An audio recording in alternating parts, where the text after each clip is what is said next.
tumble on a sleepless bed, but you're wasting your time trying to lose the blues. Hello, I've got the fabulous Jules Daulby with me in this sort of virtual studio somewhere in Dorset, down in deep Dorset. Deep in Arr, darkest North Dorset I'm in at the moment, in North Dorset. Sturminster Newton. Fantastic. No, tell me, what are you doing down in Dorset? So I'm teaching. I'm in a special school. It's early years to post 16, and it's about 165 children, quite high staff as well, being a special school. We have a range of pupils that join us from mainstream schools. Some come straight, have always been in special schools. Some have come from mainstream. And I'm head of English and head of Key Stage 3. So that's my role. And the science room that I'm in is one I've borrowed because it's quiet and we're likely to be less interrupted. So I'm not a science teacher. Just want to put that out there right now.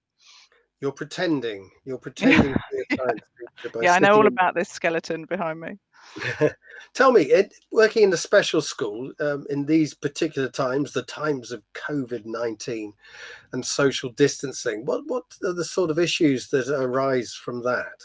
Well, it's a lot similar to mainstream for some pupils, but with regards to social distancing, we probably have to use more PPE than other schools for some pupils.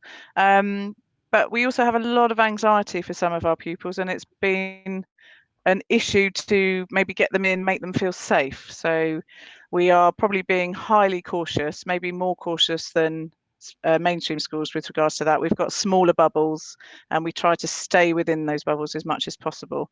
But it's been a tricky time, but all schools are having that. And we're constantly adapting. I think the biggest thing for us as a school is how much we're adapting every single day of let's change this, let's change that. Should we try and introduce some cooking? Should we try and introduce some areas that we've closed off? Should we open them up again? So we're constantly having these decisions about how to give them a great education, make them feel safe, and also make everybody else feel safe, like our staff. Yeah, you say about anxiety there. I mean, is it better though for everyone, for all these students to be in school, do you think, rather than at home as it was during lockdown? I think so. I think there are some pupils that thrived at home, but it was mainly unsustainable once everyone went back to work for families. I think it's interesting what we've achieved through lockdown, and we're using an awful lot more technology than we were using before. So for instance, it's very easy for me to come on with you now and do this interview. We're all set up because we're teaching like this a lot of the time, and we have been teaching remotely. So that's been interesting. But yeah, I do believe that we should be in school. And for the majority of our pupils, for some of ours, we stayed open and we were about 40% to 50% our pupils coming in. But we're now back up to usual numbers. So yeah, I think it has been important for them. And 50% is quite high for schools over that time, I would have thought. Very high, yeah. Compared to mainstream, it was much higher. And actually, it was quite a nice time for some pupils, even in a special school where we have smaller classes, and less freneticism and chaos. For some pupils, they really thrived in that situation. So that's given us another thing to think about, is how we can keep some of our pupils more relaxed, ready to learn. Now, seeing you dressed up like that with the thing over your shoulder, the microphone, sort of reminds me. Tell me about Falklands Radio.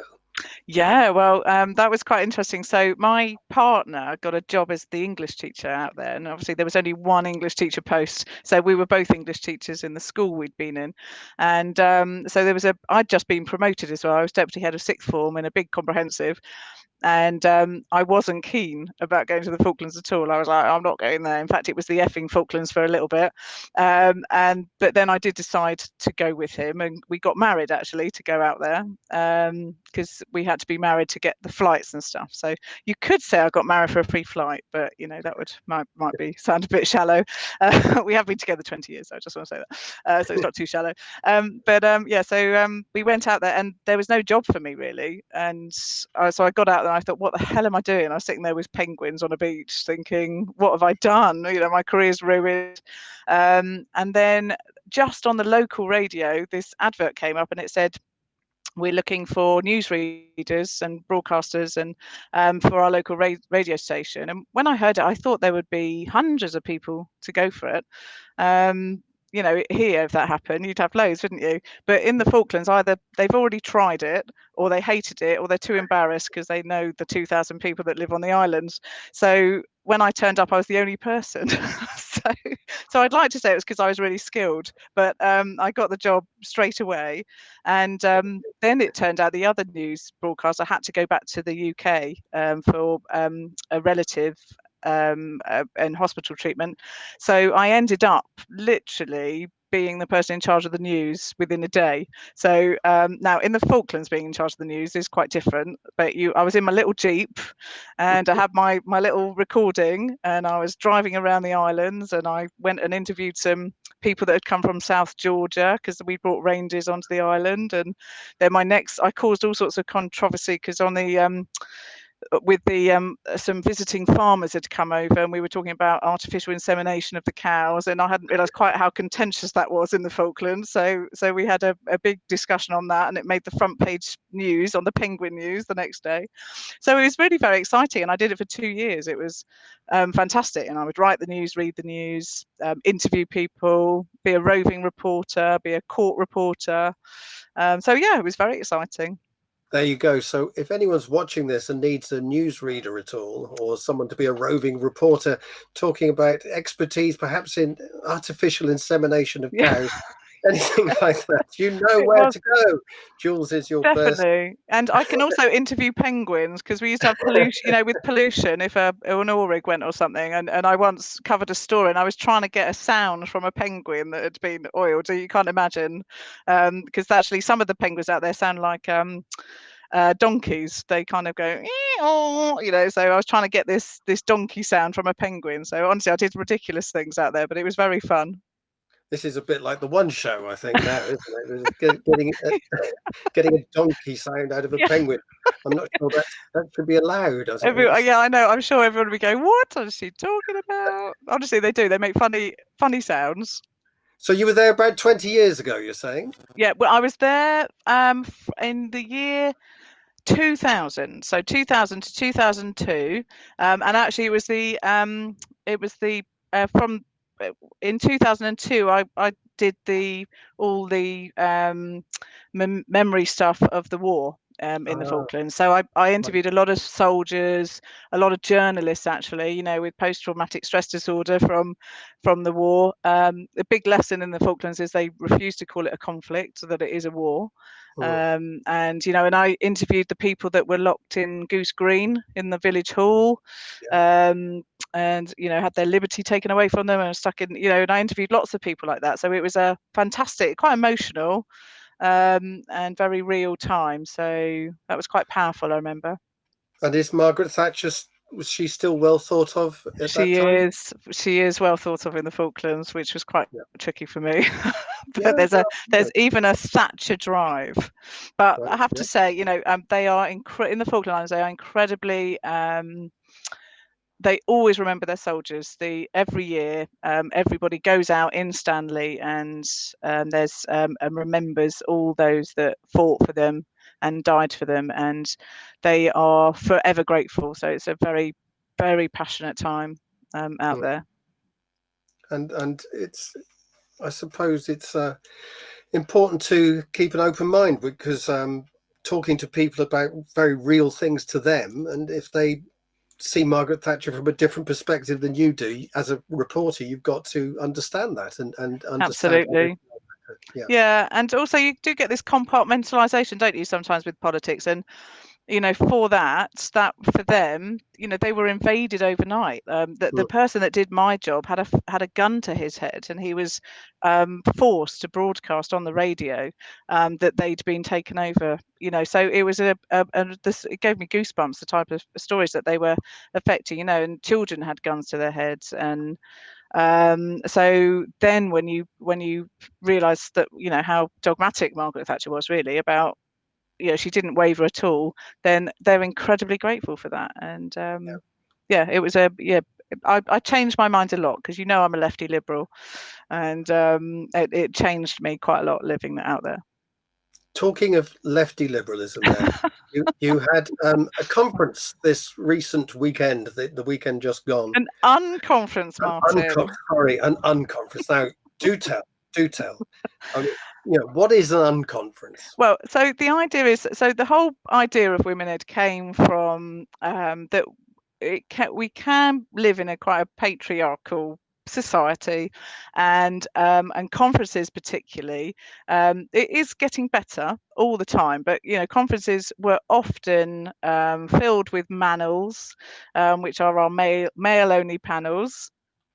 And they're also very keynote. So somebody goes to the top and does a keynote, and it's all very big. And then you might have a few seminars. And the whole idea of the unconference is sort of turning that on its head, really. So it's a place to go and network and to meet people without keynotes. We still have, we'd have main speakers sometimes, but it gave a chance for everybody to, if they want to present and talk about what they were doing in schools or talk about their leadership journey, then they were able to do that in a very low, non-egotistical way. So that's for us what an unconference is. So it sounds like we're criticising other people, and we're really not. It's just trying to say that it's a place to gather, but it's not an official conference where you all dress up and there's a big keynote speaker, and it's quite informal and a bit of a laugh, and you can swear. I think all conferences have swearing going on. Yeah, probably. Maybe not on the main panel. Yeah, but do they have macaroons? That's what I want to say. There you go. You see. Now, we'll get to gendered cheese and things like that in a minute, perhaps. But Women's Ed, what's the point of Women's Ed? So, Women Ed, just want to say that. Sorry. I'm very fussy. Okay. It's an unconference as Women Ed. No, it's fine. So Women Ed, the point of it started 6 years ago, and it was just it was a coming together of people that all felt the same way, and a lot of issues were resonating with women in education. And it started on Twitter. And do you remember Staff Room? That was run, there was a staff room on Twitter, and you could blog, and it was for 500 words. Unfortunately, it folded because it was the most powerful place. But anyway, so we all got together, and I met people like Kezia Featherstone and Vivian Porritt, and Samina Chowdhury. We all met on Twitter, and I think Jill Berry had done a blog on breaking the glass ceiling. The lights have gone out. I might have to just move because they're. Let me just walk around so the lights come back on. Hold on. This is great. I had to wave around a bit. We'll keep that in. We'll keep that in. Keeping it real. This is an interview, isn't it? So we met all these people, and Jill Berry done this breaking the glass ceiling, and there was a lot of sense that for women sometimes, even though we're predominantly a female dominated sector, aren't we, in education, particularly in primary, and yet there was still this disproportionate amount of male leaders for various reasons. And so we got together, and that's where we said, okay, well, should we have an unconference? Should we all meet together? And we did. We met in London, and it was really well attended, and it just became very popular, and it went from there. We never imagined it would get as big as it did. I mean, it's always been done. We're all volunteers, as you know. I'm a teacher, and Kezia is a head teacher. So it's run by volunteers. We don't get any money. In fact, I think the DfE hates us because they never give us anything. They gave the coaching pledge to somebody else when we asked for coaching, even though we give loads of free coaching. And that's not true. I shouldn't say that. I'll be in trouble with the other Women Ed people. I am the maverick of the group. Sorry. But when we got together, it just became really popular, and it was quite diverse. And lots of people disagree with me, particularly the progressive, in how education should be done. But it was a place where we could talk about issues on things like imposter syndrome, recruitment processes, the pay gap, and it's become quite powerful. And we've got some, we always say it's about women in leadership, for us existing and aspiring women and leaders. But it's important for men to be part of that.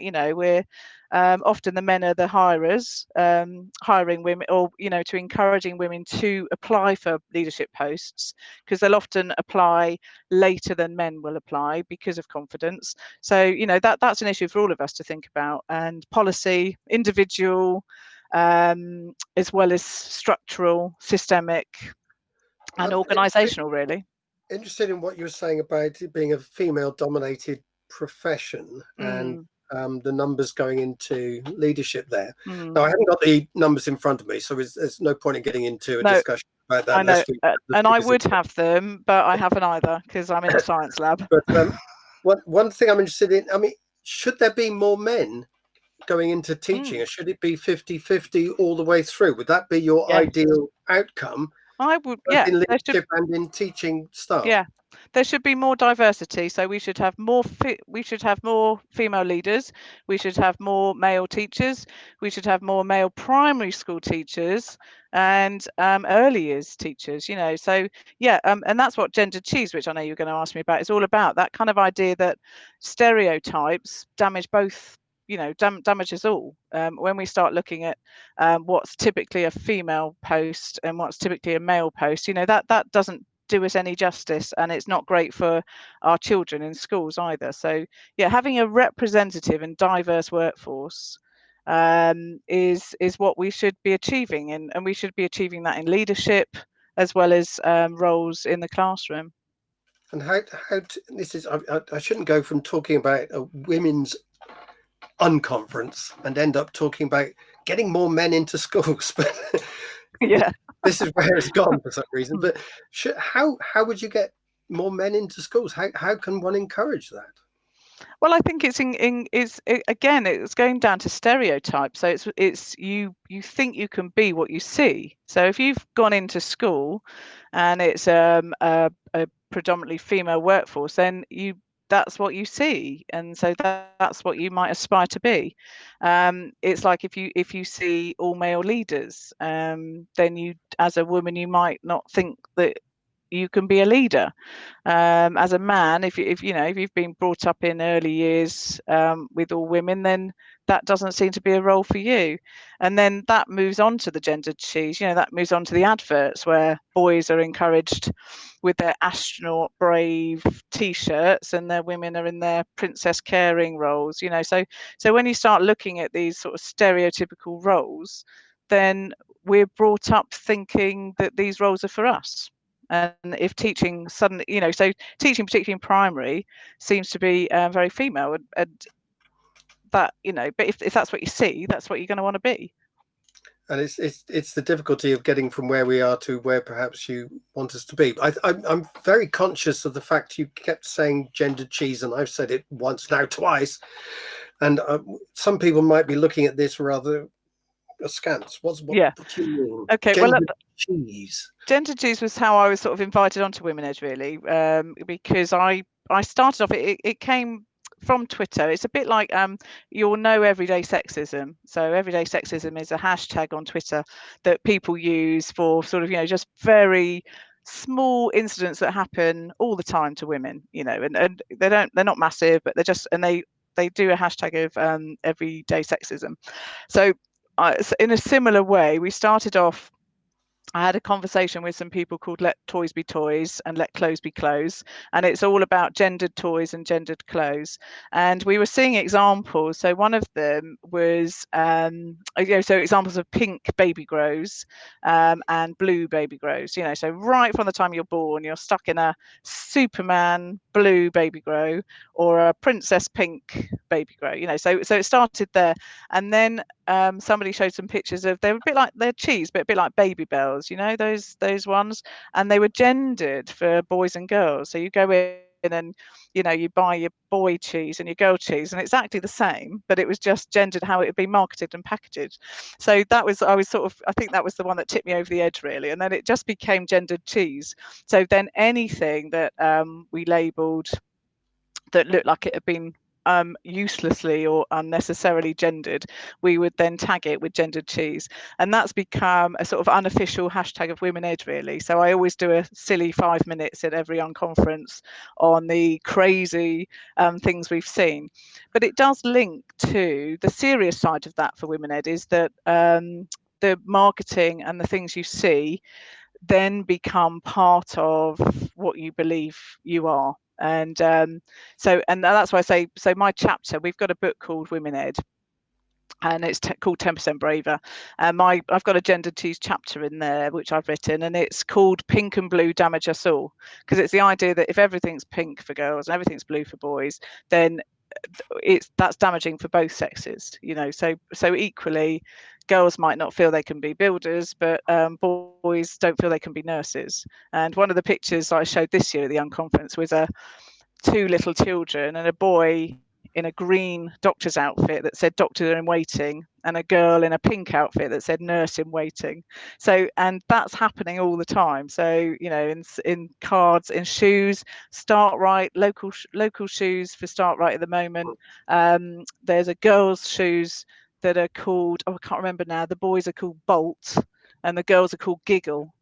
And they're named shoes by a school company, that's selling school shoes to girls and boys, and the girls buy Giggle and the boys buy Bolt, and that kind of happens all the time, and that we're brought up with that. So suddenly when we want to be what we want to be, we're changed by those sorts of marketing, gendered cheese.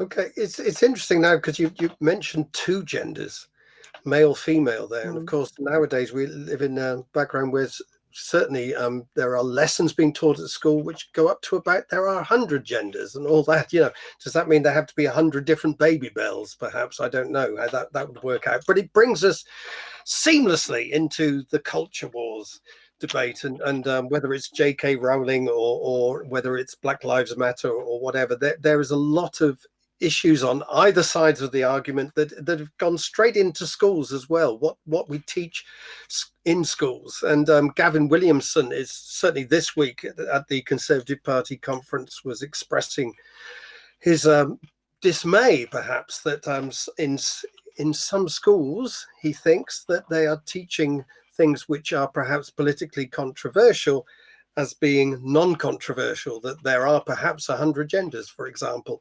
What is your take on what's been going on over the past few months, certainly in perhaps Gavin Williamson's mind and in the government's mind, to bring about their advice to schools not to teach politically biased material, or certainly not to teach it as though it is fact? It's really interesting, isn't it, though? Because I think while you're talking, I'm listening to his own bias about what he thinks it's acceptable and what isn't acceptable to teach. And that's the problem. And we know that, Martin, on Twitter, don't we? That part of the problem is we all think children should be taught a range of views and opinions, but it's whose views and opinions and which range that none of us agree on. So Gavin immediately clearly has an issue at the moment around discussion on gender and issues with, I think, charities like Mermaid who support transgender children. So I think unpicking his own difficulties with what he thinks is acceptable might be our first port of call. As teachers, I think we're really good at being balanced. And I know teachers on Twitter, I agree with some and disagree with others, but generally I think we all have the same point of view that we should be teaching a range of views, but they have to reflect what is appropriate, I think. But that we can unpick that for hours, can't we, about what is appropriate. So I would say if there's children in a school need to know that they are okay, that whatever they fit, and as long as they're not being illegal, being sexist or racist, or any of those protected characteristics. That's what we have to teach. Then, but equally, we need to make people feel welcome. So that's what, if you've got children that feel that they're wrong because of what they're being taught, that's an issue, isn't it? I think so. I think a lot of it's come up. I mean, I've talked to Gavin Williamson about this. I don't know if you know Gavin, but the Brexit campaigner, yeah.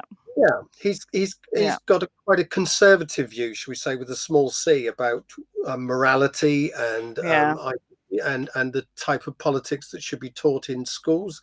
He's open, I think, to debate, like you yourself, also open to having debates in class and having a range of views taught. But it does come down to perhaps points where you do get British values is one thing, perhaps it's morality is another thing, and even these are contested areas, of course. But how can we draw this straight? Well, it's quite a wiggly, wavy line, I suppose, between two sides. How do we draw that in classrooms? It's quite difficult, isn't it? It is really difficult because, down to, I've heard like we're not allowed to be political in school. That's what the government are telling us. But you're allowed to be a Labour or a Brexit, like Calvin, campaigner. So that is an issue. And thank you. Oh look, I've been brought a cup of tea. This is what schools are like. This is a really tired teacher that has brought me a cup of tea. Thank you. And so I've lost my thread. My tea. Yes, What were we saying? Let me have a sip, and then you can remind me what we're talking about. It's trying to draw that line between. The line. Yeah. So so I can be, if I want to be, a Labour counsellor, but I'm not going to bring that into school and tell all Conservative families or Tory families in school, that they're wrong. We just can't do that, can we? So we have to accept that everybody has different views, and the line for me is what makes people feel welcome, what makes people a good neighbour. So so I'm always, if you're talking about sexism, if you're talking about racism and all the protected characteristics, then if that's a clear line, anything else I think is up for debate, and I think that's where we need to bring that in. But you see, I've got a big thing. I think campaigning should be part of the curriculum. Much more interested in that than maths. Give a kid a banner and take them down to Westminster, and they should kind of get in campaigning. I love your face there. I mean, I did say that. No, I do think maths is quite important, but I think campaigning is really important. I think we should be teaching it, and we don't. And actually, Gavin Williamson seems scared of it. Well, that's one of the things they actually mentioned that shouldn't be happening. Yeah. But I mean, would you allow kids to choose their own thing? Perhaps if they were, I don't know what kids would necessarily choose, but you say campaigning better than maths. Well, let's scrub that as an idea. But certainly, let's say if kids are going to learn to campaign, that's my career finished. And they choose the campaign. Let's say they're all Brexiteers or something like that, and Dorset they might indeed be, for all I know. Would you support them, or is it going to be environmental concerns, perhaps steered? This is I think where people think these things happen from. The teacher steers it gently in a certain direction. Yeah, but don't we all do that? I mean, that is really tricky to remain completely. I mean, even the BBC can't do it. So so we can't. I try, and I'm sure all teachers do, to remain as unbiased as possible. We had a very good discussion recently about Weymouth Football Club and racism. Some of our students are real fans of the local football teams, but got very upset when they heard some people chanting and being racist. That was great. It wasn't great, but it was a good place to start a debate. So that's where we go with it, isn't it? Keeping them current, talking about things, but being very sensitive. But I do think being skilled in speaking and listening and debate is something a teacher does need to be good at, and also does need to be very aware of current trends and affairs. I think that's very important. And Jules, as someone who was working in the Falkland Islands and treading that line between your own politics and the politics of the Falkland Islanders, and having to be very Yeah. sensitive. You're one of the people to really think about this and perhaps communicate how teachers can make sure they tread that line carefully. Yeah, absolutely. But I think Gavin Williamson needs to think about that too, because actually sometimes the messages that come from him seem to me to be more political and biased than actually the teachers in the classroom. The teachers are much better at this than he is, I'd have to say. Jules, it's been a real pleasure to speak to you this evening, and I hope you are enjoying your life down in Dorset. It must be wonderful, actually. Thank you. Yeah. Especially arguing about whether it's cream and jam or jam and cream, or well, you know, or even scone and scone, to be honest. Scone and scone and grockles and all those things going on down there. Grockles and where to? Yeah, no, it's been lovely to talk to you, Martin. Thank you for inviting me on, and testament to you, because I know, you know, I am known as a lefty progressive, and you've invited me on. So hey, that's brilliant. Thank you very much, Jules. Take care. Thank you. Okay, bye. Bye-bye.